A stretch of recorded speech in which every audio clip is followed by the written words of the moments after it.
Hello, my name is Aaron. Talking a little bit today about something I haven't talked about in a while, which is a piece of literature, but something I just finished recently and that I've been thinking a lot about um, is Alexander Solzhenitsyn's The Gulag Archipelago. I prefer Archipelago. I think it sounds cooler. But anyway, enunciations aside, it's it's one of those books I bought a while back just because it's such an important piece of 20th century literature, and I've been trying to go through these kind of classic and pivotal pieces of literature that exist out there and that have been described as such. And yeah, it's a very interesting book to read, not just in its subject matter, but um, uh, uh, in its layout and its um, emotion, I guess. I've heard it described that Solzhenitsyn wrote the whole thing in kind of this furious rage. Um, and when I first heard that, I was like, I don't really know what that means or how one can really express rage through writing for 900 pages at a time. And that's, well, the actual three volume Gulag Archipelago, I think, is well over 1,000 pages, and the abridged version that I read is, I think, was 650, 700 or so pages. A little less than that, I think, but it was, yeah, I understand now. It's not even necessarily that he is talking about everything. He's not invoking anger a lot in what he says, but you can clearly tell that just his writing style and his organization and the organization of his writing is very it was very uh, disjointed, I guess is a word, disconnected, and it seems like somebody who was writing in anger. Sometimes if you're you're writing something that you're very passionate about, it's easy to go on and on and on. It's easy to ramble, um, and I don't want to necessarily make it sound like Solzhenitsyn was rambling in an incoherent way, because it was coherent. It was so emotional that at times it could be hard to follow, and he had a habit of digressing, I would say. There's a lot of digressions and a lot of repeated information, a lot of um, chapter titles, and this is not necessarily, it doesn't apply to every chapter, because there are some chapters that are really well done, well organized, and express their point quite clearly. And I'm sure the other ones did too. It's just that they were so packed full of information and emotion that it was sometimes hard to suss out. And it's one of those books you really have to spend some time with, I think, to fully appreciate everything that exists within it. Because there's a lot of information in there, and also just kind of the something that would help, which I don't have any of, when going to read something like the Gulag Archipelago, would be a base knowledge of anything Russian, like Russian history or Russian governmental systems or whatever. Having a good idea of what that looks like or is helpful in, because there's a lot of talk about, or even knowing where things are in Russia is probably super helpful, because he talks a lot about he he's speaking to other Russians, clearly, or at least Soviet era people who are familiar with these areas and these systems, and what's going on. And he explains a little bit, and the abridged version is a little bit better, and it's got a glossary at the end, so you can kind of flip to the glossary and see what's going on there. I don't always like doing that. Sometimes it's necessary just because I have no clue what's going on. And we all have phones these days, so you can look things up. But it it's I think it'd be a good idea. Maybe the Gulag Archipelago wasn't the best place to start as far as Russian history goes, um, because I feel like there's a lot of talk about previous revolutions that have happened in Russia that I don't know anything about, and but they seem very important to not just the point that he was, well, not even necessarily important to the point that he was trying to make, but they were kind of pivotal parts in some of the stories that he was telling, about prisoners or himself or just the general history of Russia and and the Soviet Union, and it was it probably would have been helpful. I have this.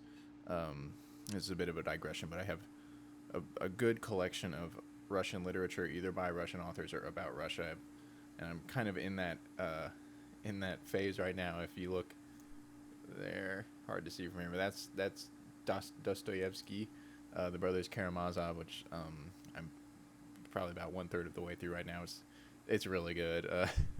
What I was thinking about this earlier today. What Tolkien spends time, and to throw Tolkien into the mix, what Tolkien spends time on, the amount of time that Tolkien spends on creating settings and painting pictures with words, Dostoevsky spends the same amount of time painting creating characters. His characters are super dense and deep, and there's a lot to them, and that's really interesting, and it can be kind of disorienting sometimes because, especially like the prose and the dialogue within it, it's just, and I don't know if it's just like the nature of a Russian conversation back in 1850 or 70 or whenever Dostoevsky was writing, but it can be interesting, and sometimes there's some rereading that needs to go on and things like that, but it is a very interesting and cool book, and I'm enjoying it so far. But the Gulag, and I have a book about Stalingrad and some other things. How about the Communist Manifesto? I heard somebody talking about it the other day, and I was like, we'll see what this is like. It's an important piece of literature, whether or not I agree with what's within the pages, but I think it's important to read things even that you don't agree with, just so that you're well-rounded in your knowledge just well-rounded in your knowledge, and you there's no better way to combat something that you don't agree with than to learn why people who agree with it, what they're basing their ideas off of, and then you can kind of suss out your arguments or your stances from that position. But digressions aside, the Gulag Archipelago. One thing that I did that really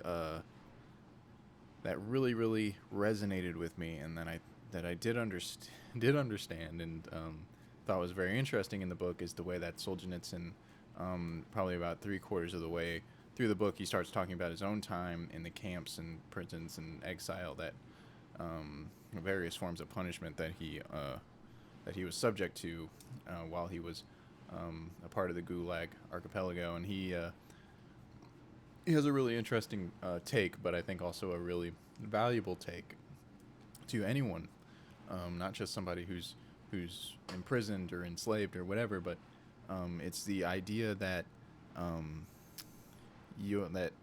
that your suffering can be valuable, and something that Solzhenitsyn said. He actually, in one chapter, he makes the statement, "Bless the gulags," and kind of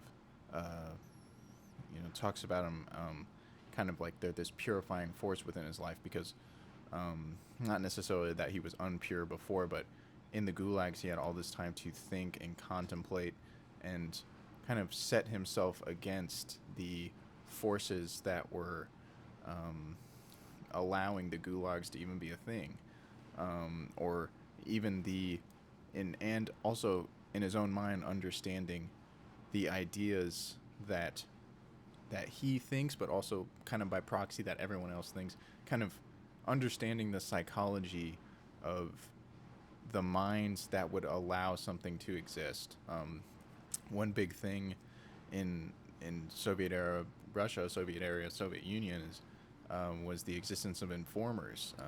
I think there's a statistic that like 1/3 of every citizen of the Soviet Union was an informer, and so 33% of all the people you might meet in a single day or in a year, those people work for the government, and essentially their job is to, I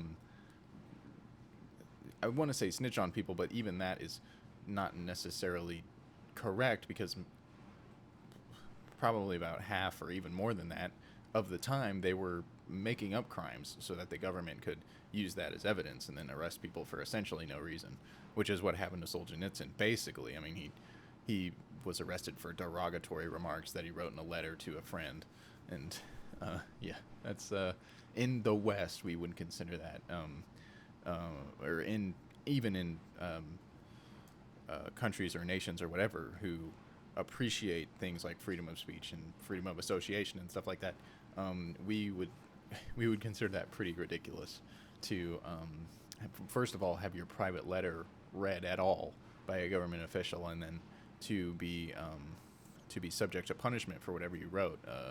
That wouldn't go down well, especially in 21st century Western style governments. So yeah, he's arrested for basically no reason, but informers, that's what I was talking about. And so this kind of creates this kind of almost it's not a mass psychosis, but it is this mass, I mean, you might be able to, I'm not psychologically versed enough to know if that's actually psychosis, but it is this mass understanding that anyone at any one time could be dangerous to you. They could be an informer. So you have to hold yourself, or you have to either hold yourself in a way or conduct yourself in a way in which you can't be arrested, which is pretty hard in Soviet era Russia when they were arresting people for literally saying derogatory things or even fabricating derogatory remarks out of kind of nothing. I think there was this guy there's a story in the Solzhenitsyn's full of these stories of people who got arrested, and he has some, I don't know if he was writing them down or he just remember them. He probably mentioned it, but I don't remember. But there was a story of a guy who was being interviewed by some officer, and I think they were actually quarreling, and that's kind of what led to this officer informing on this guy. Is he was talking to this officer, and he said something about how someone was well armed. The Germans, I don't know, a fight with the Germans essentially he didn't speak highly enough of the Russian army, and so the general or captain or sergeant, whoever he was talking to, said, "Oh, that's derogatory. I'm going to inform on you." And he did inform on him, and that guy ended up being imprisoned for many, many years, receiving what they called a tenor, which was 10 years in prison, and which eventually became a quarter, which was 25 years in prison. And it was all a huge mess. But you end up with this situation where you either conduct yourself in a way where you can't be arrested, which is almost impossible, or you lie. So you basically had a huge nation of psychologically compromised individuals, because if you feel that you can't live truthfully even in your day-to-day social life, even among your family. I mean, there were people who were being informed upon by their own family. If you feel that you can't be truthful among people that you're supposed to be able to trust, I mean, you can imagine how that would mess with your psyche a little bit and make things a little weird, to say the least, weird.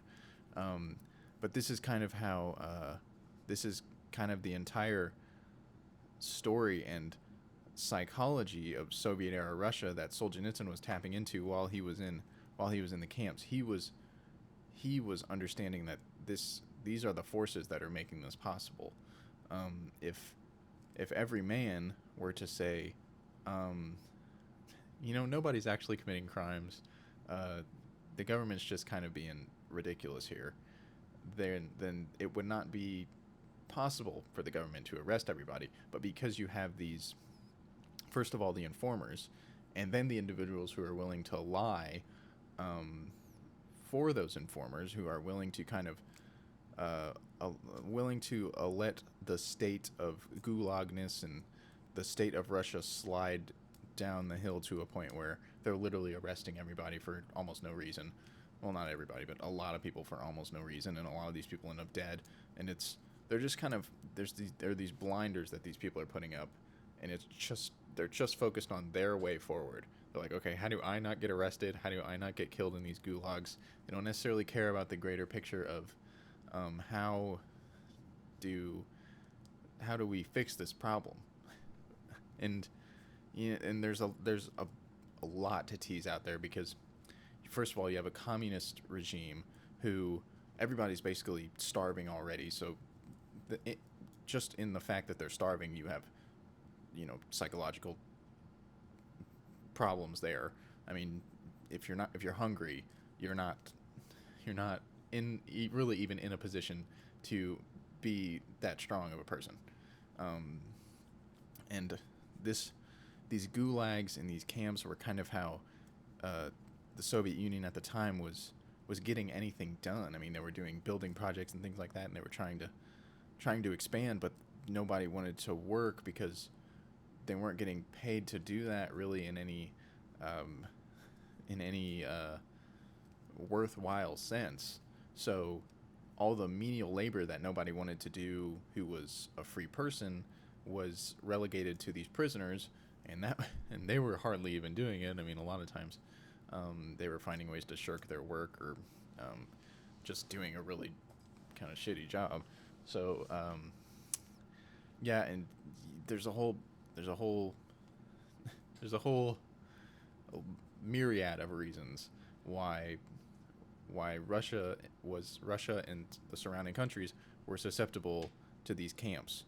And it's really easy for someone like me to go, well, they're just weak people who allowed this to happen to their country.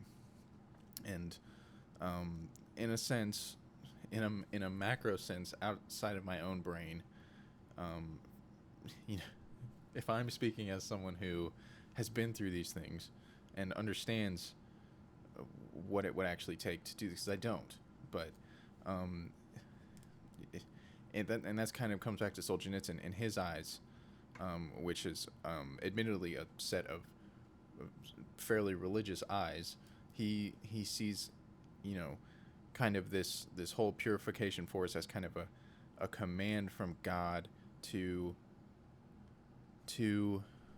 you know kind of live in the truth, live in the live in a way where the truth of of whatever the situation may be, in his case, live in a way in which the truth of the terror that was the gulags, live in a way where you can set yourself against that. I didn't word that very well, and I'm still kind of sussing out these ideas, but it's just interesting the way that he looked at his own imprisonment.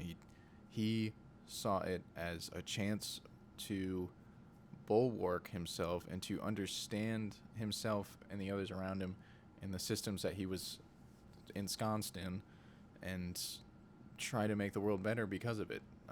I mean, he essentially gathered all the material for this pivotal piece of 20th century literature while he was in those camps, spent the years outside of the camps writing it, under pretty heavy scrutiny from the Soviet government. I mean, I think it was actually destroyed. One of his manuscripts was destroyed halfway through writing it, so he had to start all over again. And so he didn't allow his soul breaking tenure in the Gulag dictate what he was going to feel, what he was going to think about his nation, humanity as a whole, and he wasn't going to be broken by the time that he spent in the gulags. He was using that time to become a better person, which is interesting. When you think about prison systems today, it's and from the Solzhenitsyn perspective, this is an individual problem, but you see high rates of recidivism. I think that's it. People going back to prison. Rehabilitation is not really a thing. I mean, it is, I'm sure, for some people, but and I think those are strong people. Those are people who maybe who understand that, right or wrong, this is the situation that I'm in, and there is no use in complaining, or, and I don't even, complaining sounds a little too trivial. There's no use in wallowing in that reality, wallowing in the injustice of it. If there is an injustice, in Solzhenitsyn's case, most certainly. But if you're talking about a more modern prison situation, even if you are justifiably arrested, it's that that is a chance for you to realize what you did, express guilt in the manner of repentance, to use a religious word. True guilt towards towards the utility of actually making yourself a better person, setting yourself up in a way to where that thing that you did, or you might be inclined to do, doesn't happen in the future. And in that way, in making yourself better, you're actually making people around you better, society a better place. In the case of a say you have a murderer who murdered someone, first person he ever murdered, he realized that was actually a really shitty thing to do, and so he goes to prison, and he says, "Okay, I murdered somebody. I'm here for 20 years or whatever the penalty for murder is, and I don't want to do that anymore." But I imagine there's a certain mindset that someone acquires that allows them the capacity to murder somebody. So you have to do some actual real hard work and some real soul it's so cliche, soul searching and repetitive things. I don't know if that's a word, to fix yourself, and in that way, that is true. That is how you can be truly absolved of something wrong, and that kind of leads to a more macro point of kind of shouldering the responsibility of the burdens that present themselves to you, justified or not. If you look at every problem that kind of presents itself to you in your life as a chance to grow and to become stronger and to understand that problem and the solutions that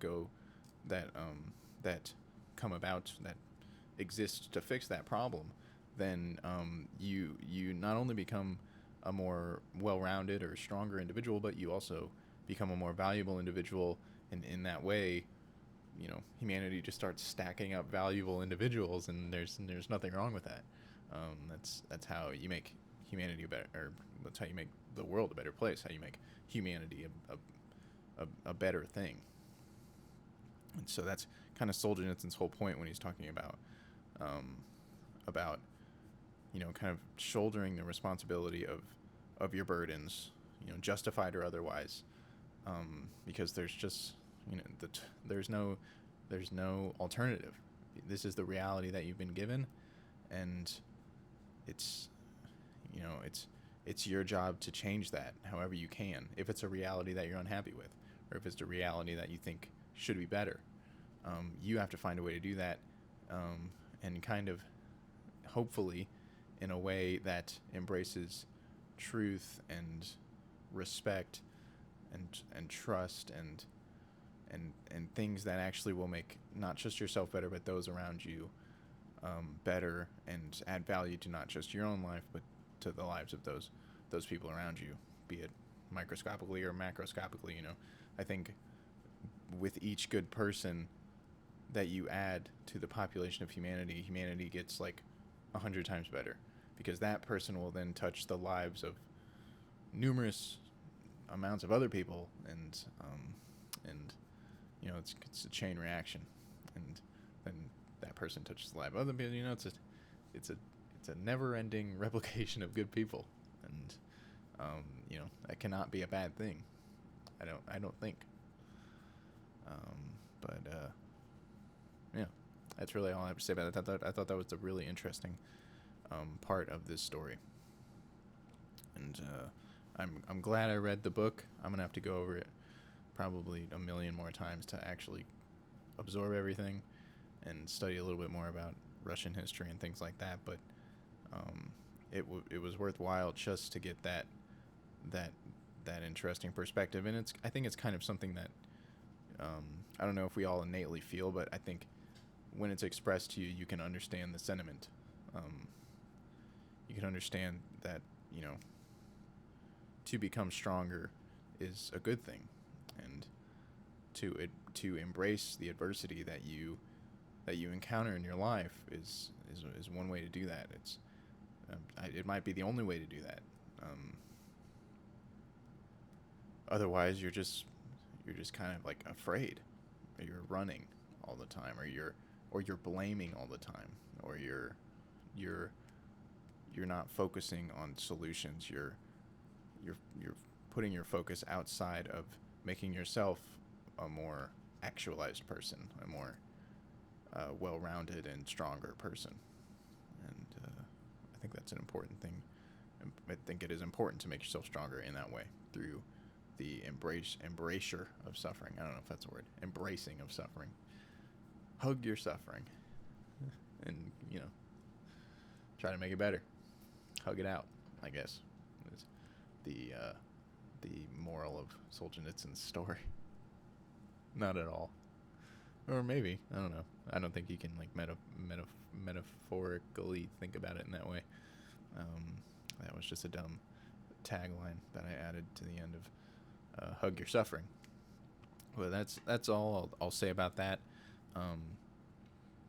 Yeah, I have. I don't know how many, if any, I'll be doing any of these videos in the future. I kind of wanted to make this, and I'm gonna tag it with this because I've recently started a Substack that I want to kind of do these things on. I want my YouTube channel to kind of be music focused, guitar and things like that, and tutorials and things that I do on YouTube. And then I would like my literature, at least for now, the discussions that I have about it, but I'm writing down and putting them on Substack. And who knows, maybe I'll come back to talking about it. I enjoy it. It's fun to ramble about these topics, and I don't know if there's necessarily a huge audience for it. There seems to be on Substack, which is why I'm giving that a shot.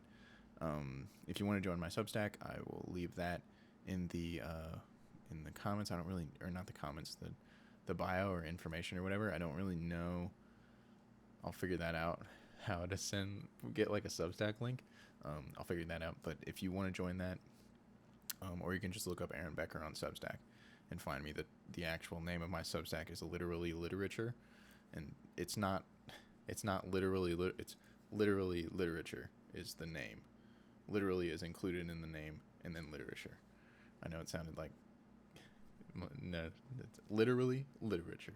Both words are in the name, and no spaces or anything. So yeah, if you want to do that, that'd be cool. I'd like to grow that a little bit. And that's that. So yeah, thanks for watching. Hope that was somewhat informative. Check out the Gulag Archipelago if you haven't read it yet. Very cool. I don't know if cool is the right word. Very important piece of 20th century literature that I think is good to read, and also good to read in conjunction with all these other pieces of 20th century literature that are coming out. Like, I'm really happy I read George Orwell before I read the Gulag Archipelago, because you can definitely see the correlations. I mean, George Orwell even admitted that things like Animal Farm and 1984 were literary representations of places like the Soviet Union, but basically the Soviet Union. So yeah, that was cool to have read that first and see the parallels between the fictional stories and the actual thing. And there are many parallels. It's Orwell did a good job, and Solzhenitsyn did a good job. I will add one more thing. It's funny at the end of even the abridged version, and I'm sure it's at the end of the 3-volume set as well. Solzhenitsyn adds this, what's pretty much an apology. It's his afterword, and it's basically an apology. He goes, "Yeah, I'm really sorry. This was like so disorganized and rambling and and emotionally charged. He was just like he said that he wrote the 1,000+ pages or whatever, and he was just drained. He's like, yeah, I'm not gonna edit this at all. And then the abridged version came out. It was somewhat more edited, not really. I don't think they wanted to edit it as much because it is powerful as what it is. I think when you read it, you get the feeling that the passion that is displayed for this thing, it makes, because it can be easy when you're reading something so insane. And I admit I did this multiple times. When you're reading something so insane as a country literally systematically enslaving its own population and turning their entire population against each other, and like you can't imagine that a governmental system would be so sordid and corrupt. You find yourself questioning, being like, is he being hyperbolic? Is he, is he exaggerating some things?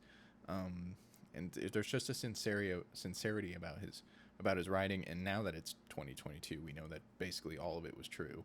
Now that the Soviet Union is gone and has been dissolved, and whatever surviving pieces of history, which is not a lot because the Soviet Union was destroying all of its bad history.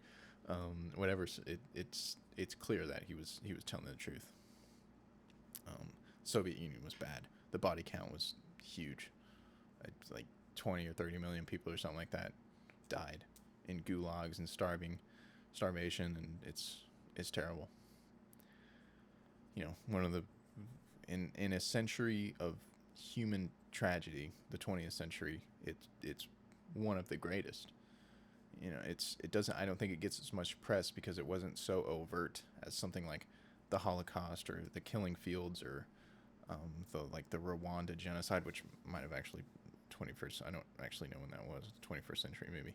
No, it was 20th century. I'll look that up. I should know when that was, but I don't. Things like that weren't so. Even the rape of Non-King or something like that, which was actually less publicized. I read that book too. That one was good. Very well organized. I really enjoyed. Well, I always catch myself saying those things about these books. Like, I'll say I enjoyed it. I didn't necessarily enjoy it because it's a seriously effed up book, and a lot of effed up things happened in Non-King during World War II. But it was in all of China in World War II, mostly Eastern China, which the Japanese were invading. But it's important to read. It was good to read, and that was really well done. I forget the name of the woman who wrote that. She did a good job though. That's all I'm gonna say. I'm rambling at this point, but check it out. Very good book. I would recommend the abridged version unless you just want to go balls deep and do the three volume set. It's heavy though. I can imagine. I never read it, but the abridged version is heavy. So yeah, take that. Do with that information what you will. But it is Friday, end of the week. Hope everyone has a good weekend. Nothing else. So I guess I'll catch you later. Bye.